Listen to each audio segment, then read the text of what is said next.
Election commission نے پنجاب اور خیبر پختونخوا میں انتخابات میں تاریخ کا ذمہ دار وفاقی حکومت اور گورنر پنجاب کو قرار دے دیا۔ صاف کہہ دیا کہ 1-2 روز میں معاملہ حل نہ ہوا تو 90 روز میں انتخابات کا انعقاد مشکل ہو جائے گا۔ 8 صفحات پر مشتمل رپورٹ سپریم کورٹ میں جمع کرا دی گئی۔ رپورٹ میں کہا گیا ہے کہ الیکشن کمیشن پنجاب اور خیبر پختونخوا میں انتخابات کے لیے تیار ہے۔ گورنر کی طرف سے تاریخ نہ ملنے کی وجہ سے تیاریاں متاثر ہوئیں۔ دونوں گورنروں کو انتخابات کی تاریخ کے لیے مراسلے لکھے گئے۔ دونوں کی طرف سے تاریخ کے بجائے معاشی اور سیکیورٹی کے حالات دیکھنے کا کہا گیا۔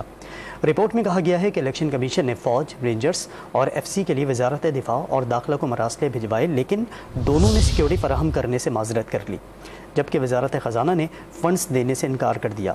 ماتحت عدلیہ کی عدم فراہمی سے آروز تعینات نہیں ہو سکے۔ لاہور ہائی کورٹ نے ماتحت جوڈیشل افسران دینے سے انکار کیا۔ 1-2 روز کے اندر معاملہ حل نہ کیا گیا تو 90 روز میں پنجاب کے انتخابات کرانا مشکل ہوگا۔